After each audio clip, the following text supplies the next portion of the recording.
because people want to know, Gus, what's working right now? What are the best things you're seeing? What are the best, data sources for my ISA?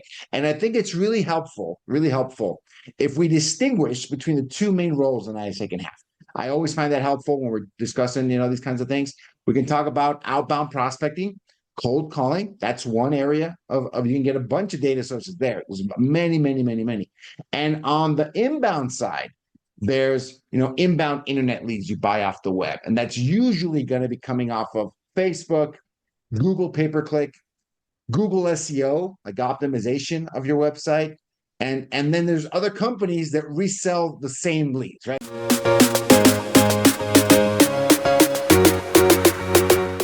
All right, folks, we are back here in the group live this time, talking about our Tuesday topic series. This is where once a week I sit down here, go live with you guys with a member of our team.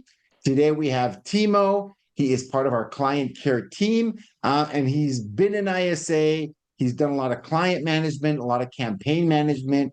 So he's been with the company for several years, and he definitely knows his way in and out of different kinds of ISA campaigns. Timo, I think you personally have done residential, commercial, inbound, outbound, a bunch of different ones, right? Yeah, lead management as well. Cool. Definitely. Yeah, definitely. So Timo comes with some really good experience. And today we're talking about what are the best data sources for my ISA? What are the best data sources? And we get this question a lot because people want to know, Gus, what's working right now? What are the best things you're seeing? What are the best, data sources for my ISA? And I think it's really helpful if we distinguish between the two main roles an ISA can have. I always find that helpful when we're discussing, these kinds of things. We can talk about outbound prospecting, cold calling. That's one area of you can get a bunch of data sources there. There's many, many, many, many. And on the inbound side, there's inbound internet leads you buy off the web, and that's usually going to be coming off of Facebook, Google pay-per-click, Google SEO, like optimization of your website. And then there's other companies that resell the same leads, right? They're generating them on Google, on Facebook, through SEO, and they're selling them to real estate agents. So those are, I'm being, very broad here. I'm being very broad, very vague, intentionally vague, just to kind of paint you the broad areas, the broad pictures of the different kinds of lead sources that ISAs can use. And let's start off with the cold calling, ISAs, the outbound prospecting ISAs. Some of the best lead sources that we've seen, to be really honest with you, I'll start with the one I recommend the most. So anyone doing outbound prospecting, I recommend they start with Circle Prospect. Okay. Circle prospecting. Why circle prospecting? Because there's a huge amount of numbers available. It's great to train your ISA. When an ISA is brand new on your team, brand new to the area, not familiar with the area 100% yet, calling circle prospecting is a great way to get them familiar, get them talking to people, get them ramping up without a high risk, right? If they don't do great on a circle prospecting list, it's not the end of the world. No big deal. Learn something, pick up where you left off, and go for it, right? It's very challenging to drop a brand new ISA on something like calling expired listings for sell by owner listings. It's really hard to do. It's not easy to do, okay? Very, very hard to actually get success that way. But if you start them off with something like Circle Prospecting, it's a great way to do it. And it has the added benefit. Like I said, there's a ton of numbers out there. There's a ton of numbers with Circle Prospecting. So Circle Prospecting is a great data source that I like people to call. And one of my favorite vendors for that is RedX. Okay. Why RedX? Because it probably has the best, they call it GeoLeads, probably has the best GeoLeads product out there. You buy their GeoLeads product. I think it's 5 or 10, I forget what the exact number is, 5 or 10,000 numbers per month, and you add the premium data on top of that, and you can have a really successful campaign. But it starts with Circle Prospect, finding a way to get 20, 30, 40, 50 conversations a day with the goal of 1 to 2 qualified sellers per day. If you can hit those numbers, you're going to have a lot of success. If you can hit those numbers, 1 to 2 qualified sellers per day, you can blow up your business with Circle Prospecting.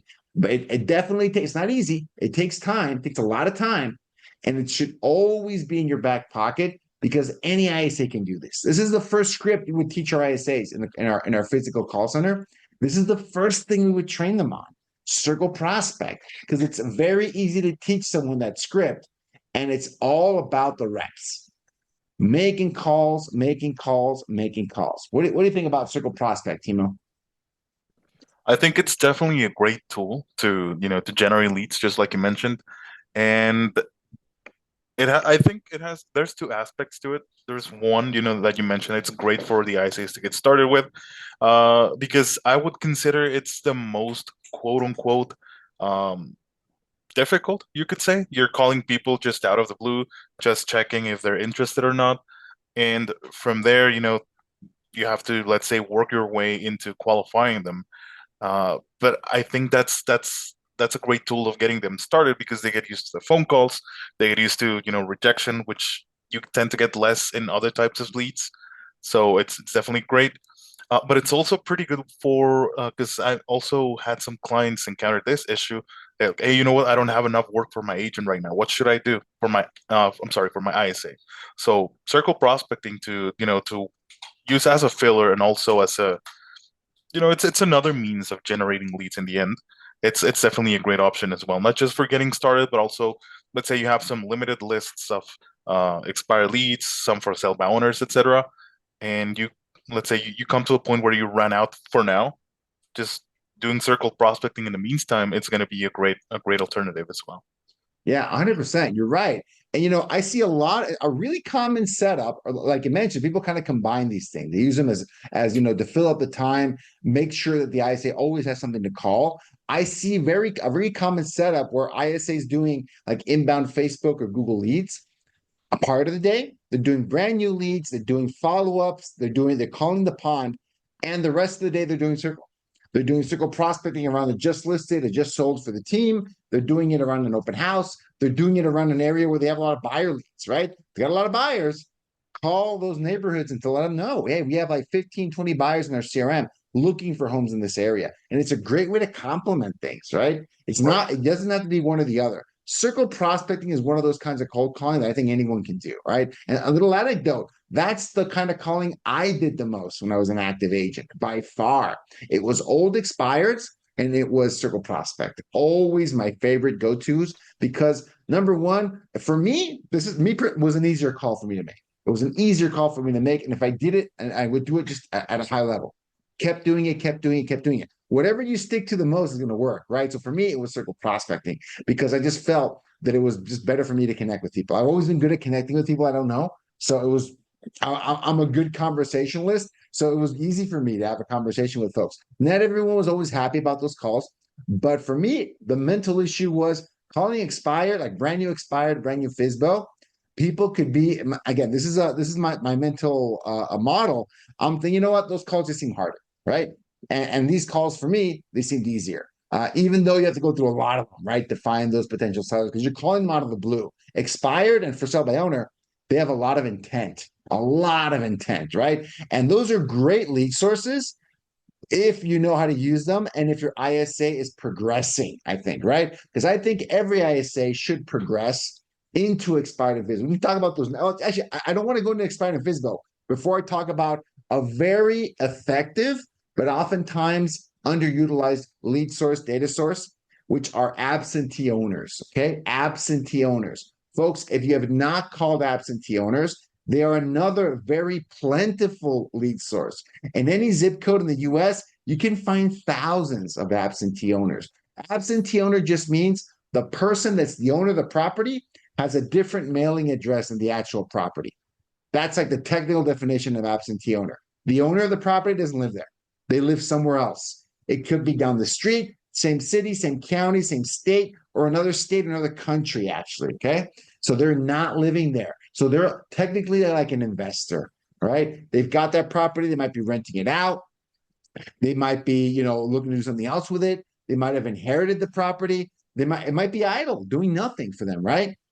So giving these folks a call is a great way to start a conversation because two things are really important. Okay, two things you should keep a note why this can be such a great source.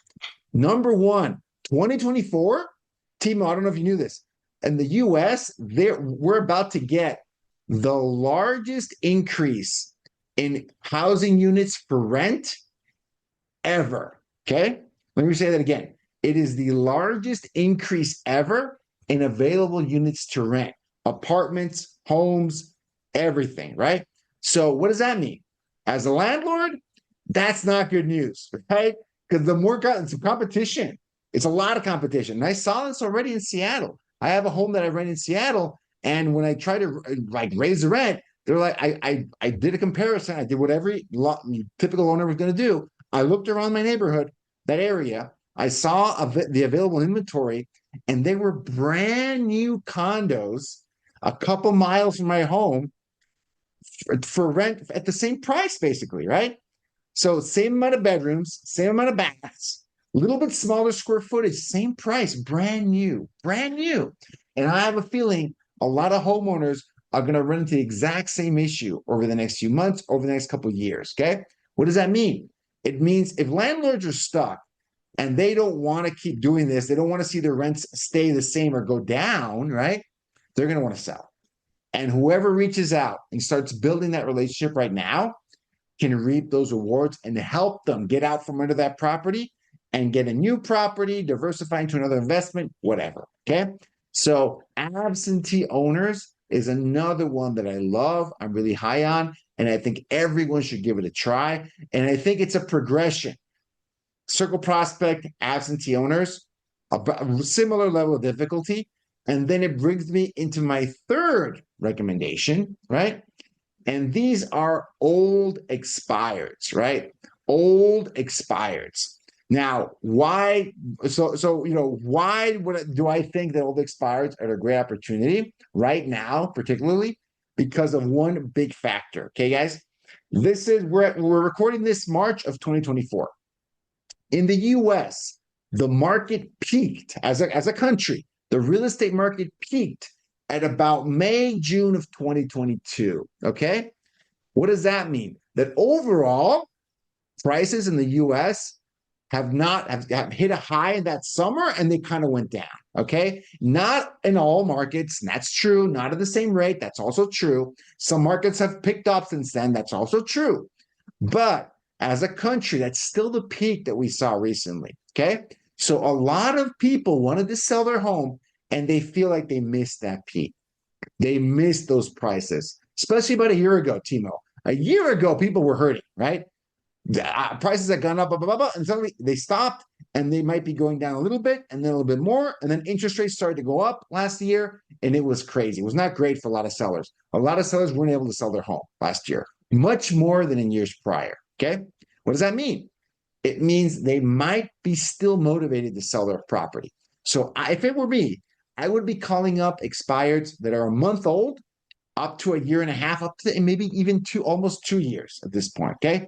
Summer of 2022 is when I would start calling those expired listings that haven't relisted. Haven't relisted. Why? Because they might be able to get more money than they thought they could. Okay. They might be able to get more money than they thought they could because they tried to sell when the market was going down. Now that the market's stabilized in a lot of areas, and we're even starting to see price growth in some areas, this year, we're probably going to sell about 4 million homes in this country. We didn't even do that last year. In the US, 3.8 million homes. That's a lot. That's very low. That's very low. This year, we're on track to about 4 million. It's a big increase. Okay. So prices pretty much have stabilized, and in some places, they're going up again. Give them the good news. Call up those old expireds and give them the good news. It's an easy call for your ISA to make. Hey, Mr. Seller, I saw your home came off the market a while back. I just want to ask you, if you could list your property and get you more money than you thought you could, would you still be interested in selling? If we could get you a bona fide offer for more than you expected, would you still move? I'm just curious. Okay. And ask that question 20 times a day, 50 times a day, 100 times a day. And you're going to get some people thinking about it. Maybe, maybe not. I'm not sure. It depends on the offer. Of course. Let's set up a time for my agent to connect with you, discuss what are your goals, and take it from there. Is that fair? Great. Boom. When's a good time for them to reach out to you? Great. Tomorrow. Perfect. I'll have them call you tomorrow. Bye. It's as simple as that, right? So that's why I like old expired listings a lot, because I think the timing is really, really good.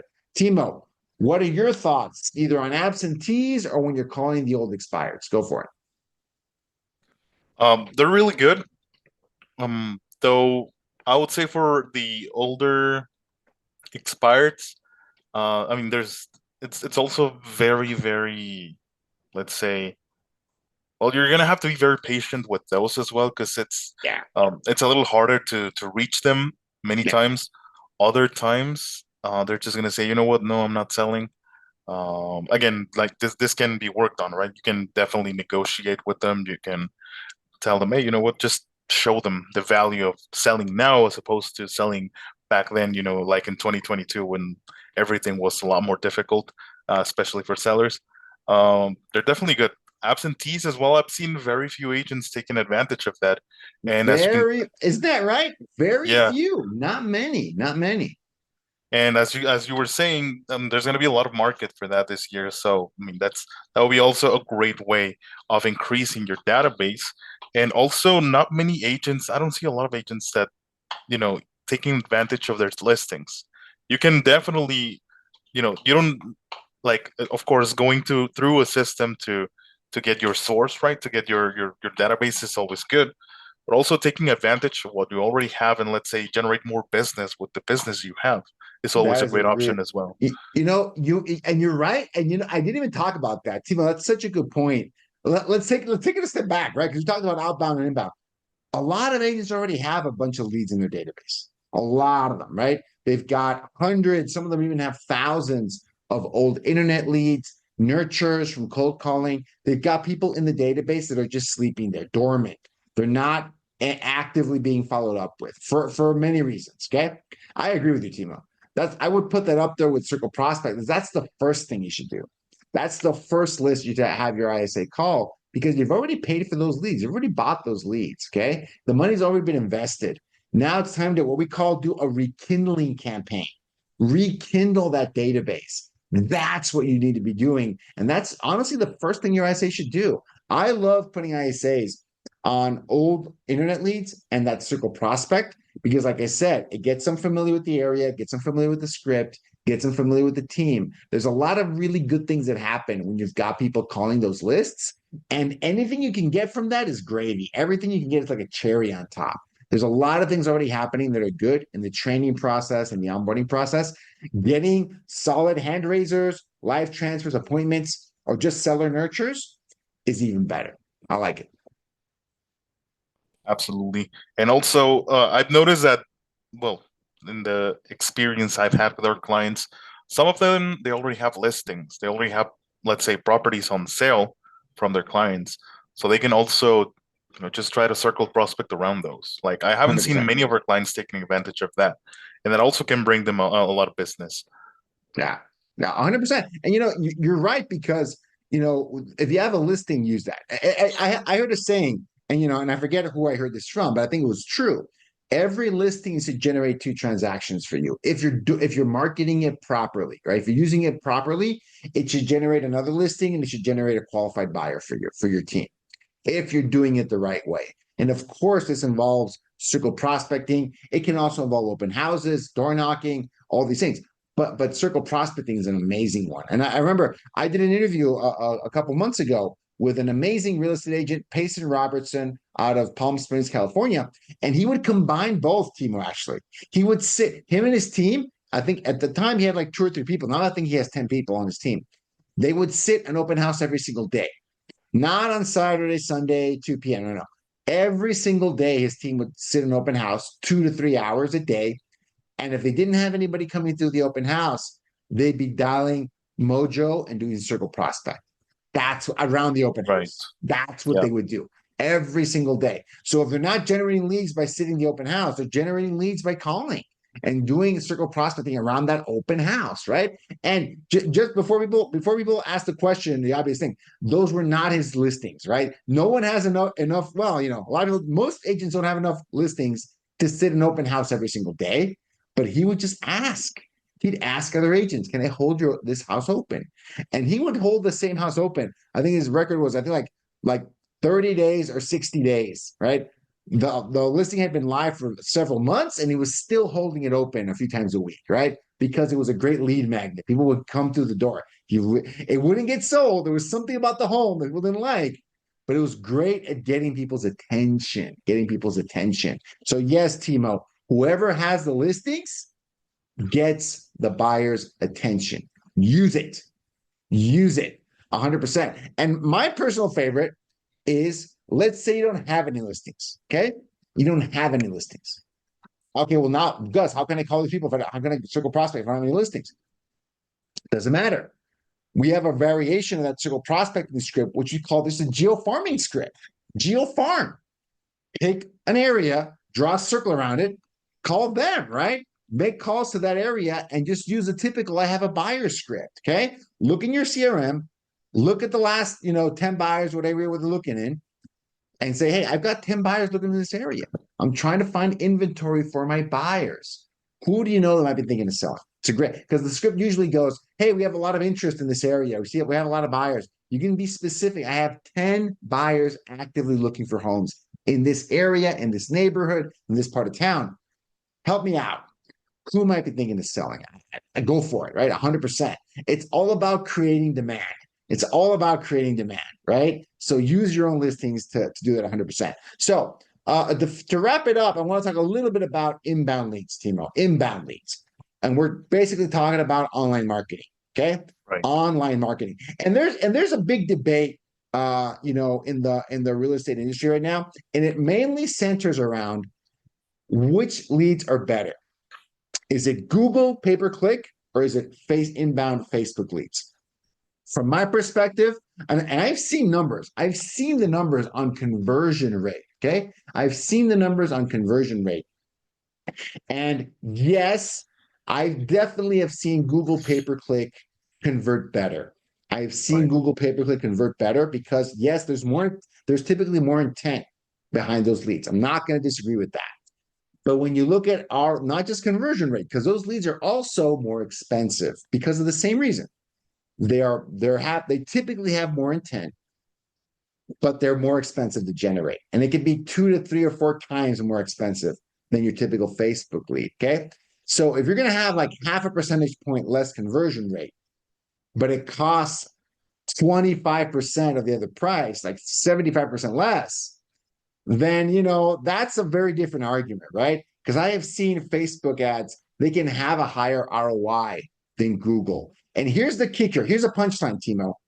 Both kinds of leads, both require that follow-up system, require multiple phone calls, require multiple text exchange, multiple ways to the same thing, because they both have to solve the same problem. Getting a very top of funnel lead and bringing it all the way down to the finish line. So I love Google. I love Facebook. I like Facebook more because it's very easy to get started. Any agent, if they're spending at least $400, $500, $600, depending on the market, of course, but $400, $500, $600 a month, they can generate 100 Facebook leads in a month. It's doable. I've seen it happen many times.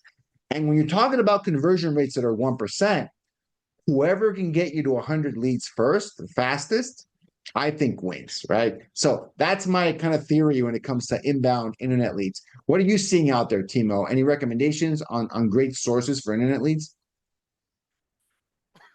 Excuse me. Yeah, I've seen pretty much the same, in regards of Facebook and Google. I've also seen some clients lean more towards the Zillow market. They have this I believe it's like a membership with Zillow, and they get exclusive leads that that are inbound leads. They're not just like how we used to do it back in the day with for sale by owners, that I'm just gonna look them up in Zillow and try to call them and try to convert. No, they're actually getting leads directly from Zillow that are essentially inbound leads. But that's more for sellers. For buyers, it's pretty much Facebook and Google, the ones that hold the market in that aspect. And I have noticed that yes, there's some clients that do prefer Google over Facebook. Yeah, I do think that there's the comparison there. Yeah, maybe lead by lead, sure, Google wins, but the amount of leads you can get through Facebook is much higher because just like you said, it's cheaper, right? So you can get a lot more generation in bulk, you could call it, as opposed to with Google, because it's a lot more investment.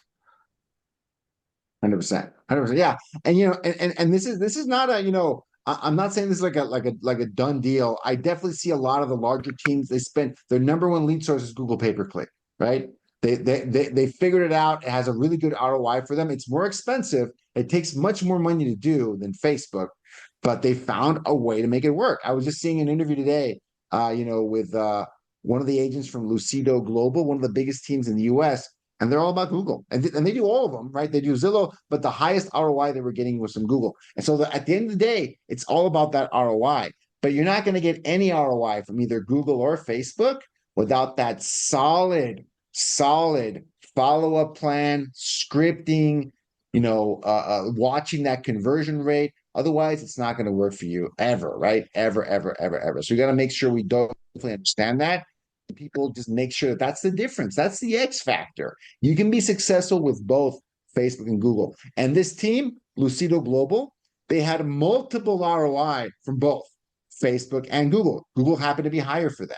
So hey, great, they doubled down on Google. That's definitely doable. But I would say you can get started a lot easier with Facebook and then work yourself up to the right budget to do Google. Because if you don't do Google with the right budget, you're not going to get anywhere with that. Even if it does have a higher conversion rate, but it's at scale, not for the first 20, 30 leads. If you're generating only 20, 30 leads a month with Google pay-per-click, it's just going to take months and months for you to get to that where those conversion rates start to kick in. Okay.